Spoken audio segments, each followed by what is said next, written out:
Hi, in this lesson we will learn more about inline styles in JSX markup, their pros and cons. As you already know, inline styles in JSX also use HTML style attribute, as you see here, and it's wrapped in double braces. So the outer braces open a window to the JavaScript world, and the inner braces define an object structure. And also CSS props written in camel case naming convention, as you see at the border radius and text line. Okay, let's learn more about inline styles. If you have a lot of inline styles, like in our project, also the status component has some inline styles, you can move them into variable. And I will show you how to do it. I will create a styles variable outside of the React component because it will be static and it won't be changed. Styles, and we'll add here our styles container. I will use this for the container. Also I will need a list. I will move here these styles. Okay, I need also not available status, not status, and I need available status.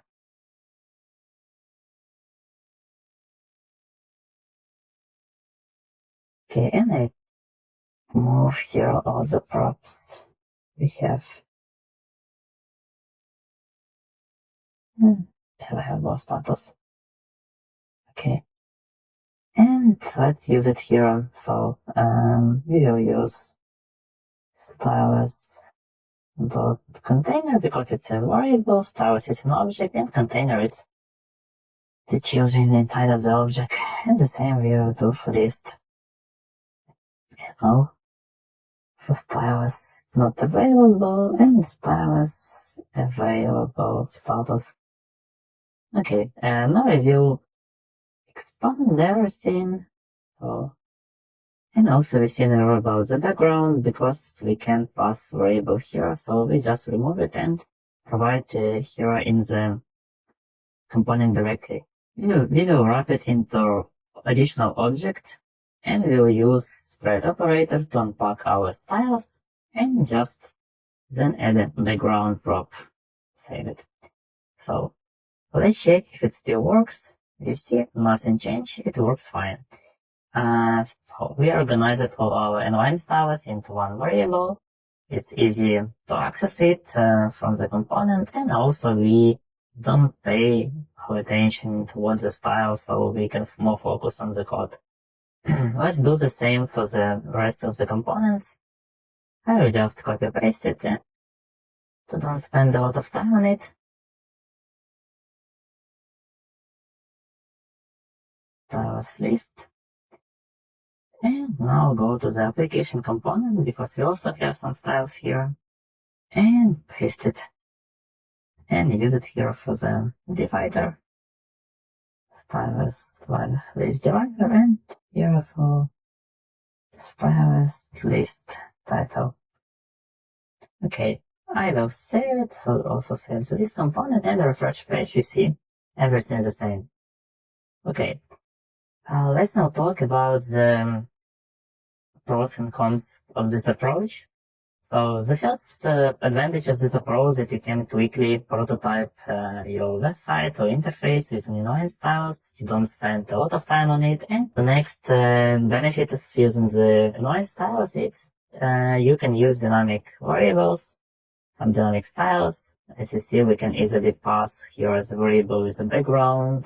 Let's now switch to the concerns and what is the disadvantages has this inline style approach.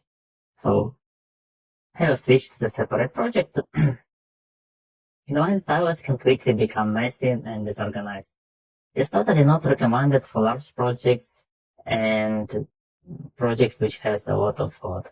As you see here, like a lot of styles, and all your attention is to styles, not for the code. And let's imagine your project is really big and you have really a lot of styles. It's also very difficult to maintain. The next disadvantage of inline styles doesn't support many CSS features. One of them is the classes like hover effect, focus, placeholder of input, and set pseudo classes, and also doesn't support pseudo elements like before, after, and others.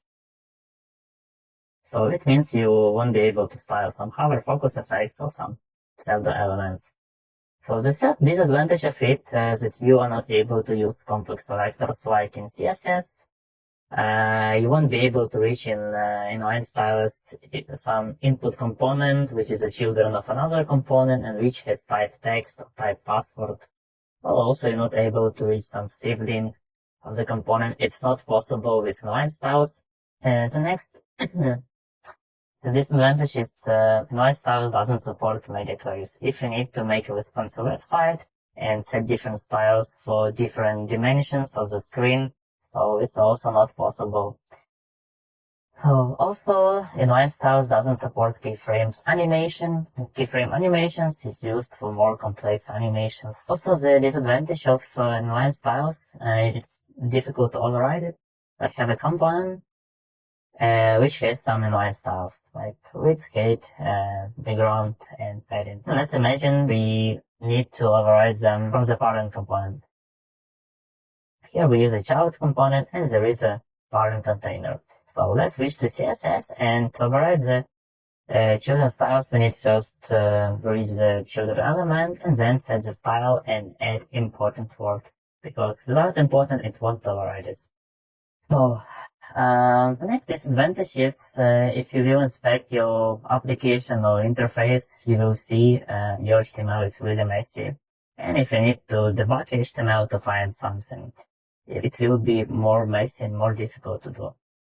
Also, the performance of the inline styles can lead some issues, especially if no styles are calculated really often. You can see problems with speed of your application. So I hope in this lesson you learned much more things about inline styles, and see you in the next lesson.